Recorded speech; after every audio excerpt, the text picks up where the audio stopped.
আসসালামু আলাইকুম ভিউয়ার্স। আজকে আমি আপনাদেরকে একটা আনকমন জিনিস দেখাবো। সেটা হলো, আপনারা সবাই বুঝতে পারতেছেন এগুলা কি। এগুলা কিন্তু কোকিল না ভাই, এগুলা কাক। এই যে দেখেন ক্ষুধায় কেমন করতেছে, আমার আঙুল খেয়ে ফেলতেছে। হ্যাঁ, বিষয় হলো এখন আমি এদেরকে আহার করাবো, মানে খাবার দিব।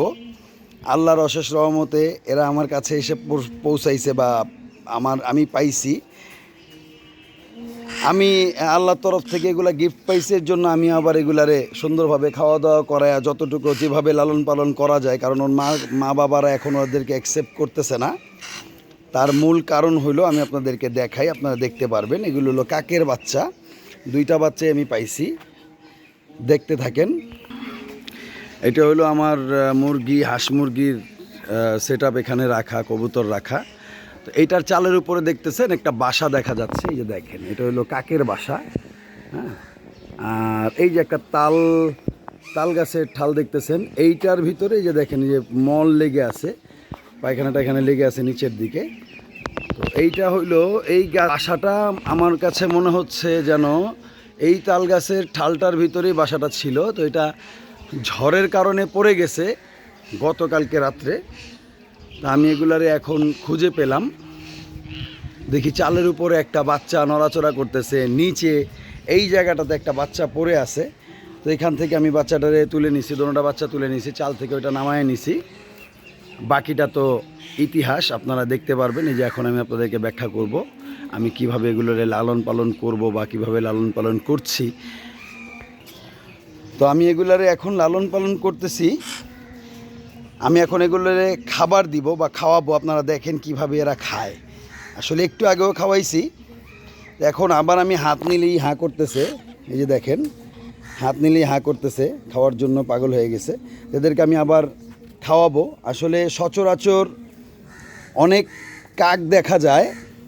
কাক দেখা যায় বলতে, এই যে উপরে কাক ডাকতেছে, আমি আপনাদেরকে কিভাবে দেখাবো, দেখা যাচ্ছে না। কাকগুলো গাছের ভিতরে বসে আছে, কাক ডাকতেছে। এই কাকগুলো ডাকার মূল কারণ হলো হয়তো বা কাকের মা বাবা ওরাই, এর জন্য ডাকতেছে। কিন্তু মা বাবা হলে কি হবে, এরা সামনে আসে না। এরা ওই যে দেখেন, ওই যে এই যে কাকটা বসে আছে দেখেন, এই যে এখানে বসে ডাকতেছে। আরও অনেক কাক আছে। তো এই কাকগুলো আসলে ওরা ভালো মন্দ বোঝে, আমরা মানুষরা এগুলা বুঝি না। কিন্তু পশু পাখি ভালো মন্দ বোঝে, যে কে ওর বাচ্চাকে সেভ করতেছে আর কে ওর বাচ্চাটাকে মারতে চাচ্ছে বা ক্ষতি করতে চাচ্ছে, এটা ওরা বোঝে। এর জন্য নতবা এতক্ষণে আমার মাথায় চুল থাকতো না, টুপিও থাকতো না, সব মনে করেন উড়ে নিয়ে যাইতো, ঠোকরায় শেষ করে ফেলাইতো। কিন্তু ওরা দূর থেকে দেখে আমি কি করি। এই যে দেখেন, আমি ওদের বাচ্চাদেরকে খাওয়াচ্ছি, ওরা খুশি হয়।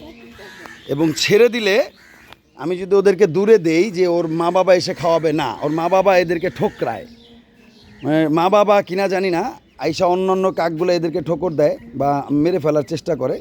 আমি এগুলা থেকে এদেরকে সেভ করে আমার কাছে রেখে আমি এগুলোকে লালন পালন করব। এবং আমি দেখেছি, আপনারা দেখেছেন কিনা আমি জানি না, আমি ভিডিওতে দেখেছি যে কাক কথা বলে, কাক শিকারী হয়। তো আমি চেষ্টা করব এদেরকে শিকারী করার জন্য, এদেরকে খাওয়ায় লালন পালন করে কথা বলানো শেখানোর চেষ্টা করব। আপনাদেরকে প্রত্যেক মানে মাঝে মাঝে আমি আপডেট দিব বাচ্চাগুলোর কী অবস্থা, কী আসা বিষয়। আপনারা অবশ্যই ভিডিওটা পুরো দেখবেন এবং আমার সাথে থাকবেন, তাহলে বুঝতে পারবেন আসলে আমি কি করতে যাচ্ছি বা আমার দ্বারা কি এটা সম্ভব কি না।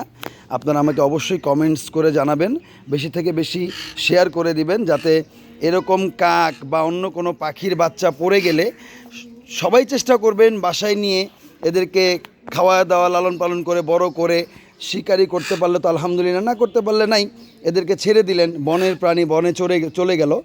এটা উপকার হলো ওদের, এবং আল্লাহ তাআলাও খুশি হবে। আল্লাহ তাআলা খুশি হলে আপনাদের সকলকে ভালো রাখবে। আপনাদের অন্য এক দিক থেকে দেখবেন, আপনাদেরও কোনো এক দিক থেকে কোনো বিপদ থেকে আল্লাহ তাআলা আপনাদেরকে হেফাজত করবে। এর জন্য আমি আজকে এখন এখানে এদেরকে খাওয়াবো। পেটে খিদা নাই অত, তারপর আমি খাওয়াবো, দেখেন, দেখতে থাকেন।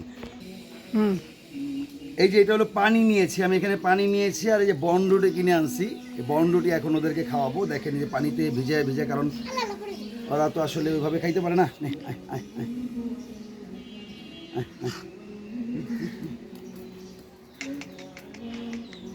এই যে দেখেন ওরা খেয়ে নিচ্ছে, ওদেরকে দিলেই ওরা খেয়ে নিচ্ছে। বনরুটি খাওয়াইতে পারেন আপনারা, ভাত ফিট দিয়ে মেখে খাওয়াইতে পারেন, মানে যেগুলো খায় আর কি। কাকে দেখা যায় ওই যে তরকারি দিয়ে মেখে আপনারা ভাত মেখে এদেরকে খাওয়াইতে পারেন। এখনও ওই বয়স হয় নাই যে ঠোকরায় খাবে, এগুলো হাতেই খাওয়াই দিতে হয় ওদেরকে। এই যে দেখেন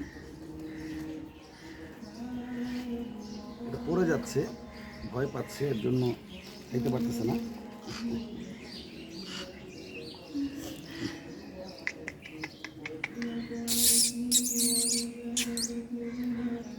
এই যে দেখেন, এই যে মুখে দিলেই খেয়ে নিচ্ছে। এবং আশা করি আমি এদেরকে লালন পালন করতে পারবো, কারণ এদেরকে আমি খাওয়াচ্ছি, এরা খাচ্ছে এবং ভালোই খাচ্ছে, ভালোই আছে। আজকে 2-3 দিন যাবত আমার এখানে। এই যে দেখেন মুখের সামনে নিলেই ওরা মায়ের মতো মমতায় ওদেরকে খাওয়াই দিচ্ছি। এইভাবেই আপনারা যে কোনো পশু পাখিকে একটু বাঁচাইতে পারেন, কারণ আমাদের সামনে অনেক পশু পাখি ক্ষতিগ্রস্ত হয়।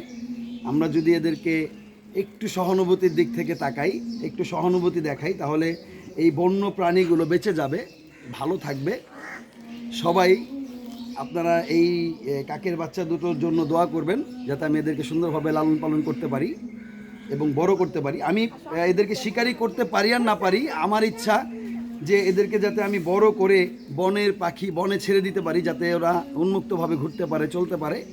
আমি সেই ইচ্ছাতেই, সেই চেষ্টাতেই আমি শুরু করছি এবং আপনাদেরকে বলতেছি সবাই দোয়া করবেন। আমার এই ভিডিওটা যদি আপনাদের ভালো লেগে থাকে অবশ্যই লাইক, কমেন্ট, শেয়ার করবেন এবং পুরো ভিডিওটা দেখবেন।